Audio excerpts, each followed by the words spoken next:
Hi, everybody. Time for our next chapter. This one is pretty short. It's called Nightlife. So let me share my screen so you can read along with me. All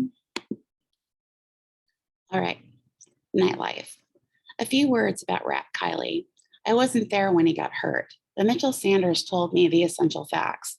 Apparently, he lost his cool. The platoon had been working in AO out in the foothills west of Quang Ngai City, and for some time they'd been receiving intelligence about NVA buildup in the area. Those are enemy soldiers. The usual crazy rumors, massed artillery, Russian tanks, a whole division of fresh troops. No one took it seriously, including Lieutenant Cross. But as a precaution, the platoon moved only at night, staying off the main trails and observing strict field SOPs. For almost 2 weeks, Sanders said, they lived the nightlife. That's what was the phrase everyone used, the nightlife, a language trick. It made things seem tolerable. How's Nam treating you? One guy would ask. The other guy would say, hey, one big party, just living the nightlife. It was a tense time for everybody, Sanders said, but for Rat Kiley, it ended up in Japan. The strain was too much for him. He couldn't make the adjustment. 2 of those weeks, the basic routine was simple. They'd sleep away the daylight hours or try to sleep. And then dusk, they put on their gear, move out single file into the dark. Always heavy cloud cover. No moon, no stars. It was the purest black you could imagine, Sanders said. The kind of clock-stopping black that God must have had in mind when he sat down to invent blackness. It made your eyeballs ache. You'd shake your head and blink, except you couldn't tell you were blinking. The blackness didn't change. So pretty soon you'd get jumpy. Your nerves would go. You'd start to worry about getting cut off from the rest of the unit. Alone, you'd think. And then the real panic would bang in and you'd reach out, try to touch the guy in front of you, groping for his shirt, hoping to Christ he was still there. It made some bad dreams. Dave Jensen, oops, I'm sorry, I missed my popped special vitamins high in carotene, which is supposedly to help your vision. Lieutenant Cross popped no-dos. Henry Robbins and Norman Bowker even rigged up a safety line between them, a long piece of wire tied into their belts. The whole platoon felt impact. With Rat Kiley, though, it was different. Too many body bags, maybe. Too much gore. At first, Rat sank into himself, not saying a word. But then later on, after 5 or 6 days, it flipped the other way. He couldn't stop talking. Wacky talk, too. Talking about bugs, for instance. How the worst thing in Nam was the goddamn bugs. Big, giant killer bugs, he'd say. Mutant bugs. Bugs with fucked up DNA. Bugs with chemically altered, but that were chemically altered by napalm and defoliants and tear gas and DDT. He claimed the bugs were personally after his ass. He said that he could hear the bastards homing in on him.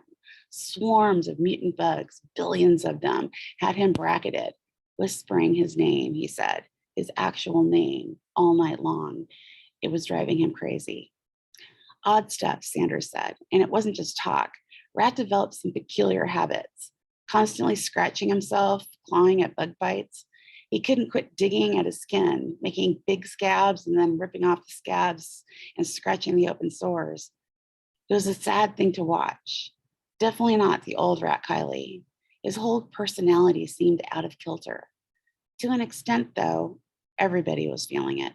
The long night marches turned their minds upside down. All the rhythms were wrong, always a lost sensation. They'd blunder along through the dark, willy-nilly, no sense of place or direction, probing for an enemy that no one could see. Like a snipe hunt, Sanders said, a bunch of dumb Cub Scouts chasing the phantoms. They'd march north for a time, then east, then north again, skirting the villages. No one was talking except in whispers, and it was rugged country too. Not quite mountains, but rising fast, full of gorges and deep brush and places that you could die. Around midnight, things always got wild. All around you, everywhere. The whole dark countryside came alive. You'd hear strange hum in your ears. Nothing specific, nothing you could put a name on. Tree frogs maybe, or snakes flying, squirrels, or who knows what.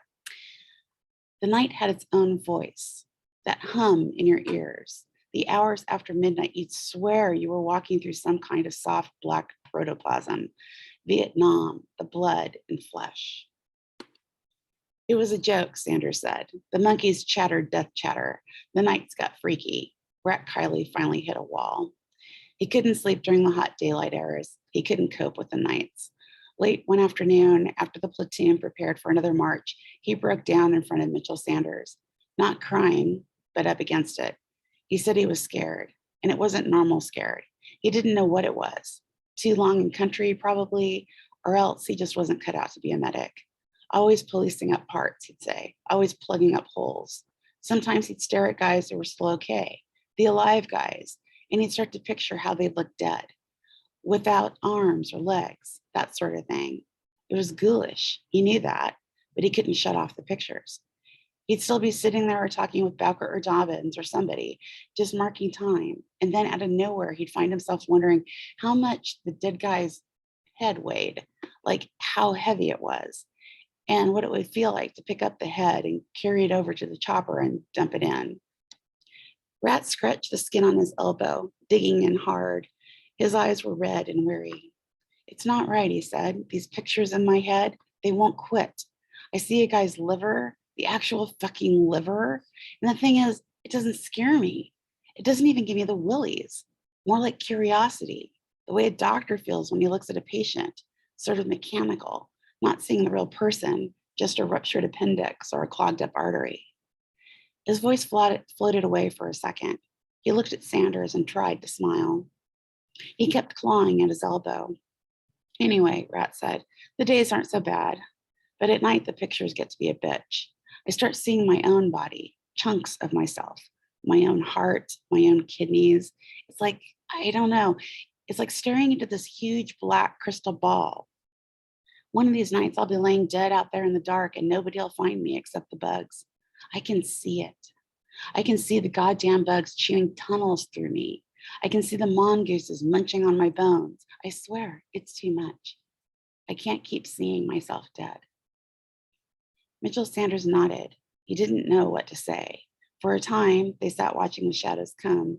Then Rat shook his head. He said he'd done his best. He tried to be a decent medic. Win some, lose some, he said, but he always tried hard.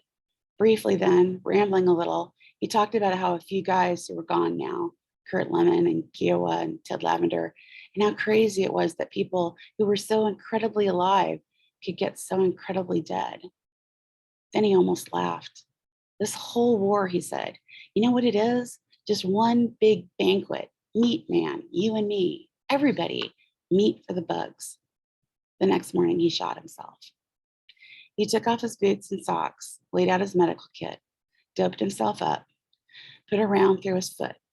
Nobody blamed him, Sanders said. Before the chopper came, there was a time for goodbyes. Lieutenant Cross went over and said he'd vouch that it was an accident. Henry Dobbins and Azar gave him a stack of comic books for hospital reading. Everybody stood in a little circle, feeling bad about it, trying to cheer him up with bullshit about what a great nightlife in Japan. Okay, so we will meet again for the next chapter.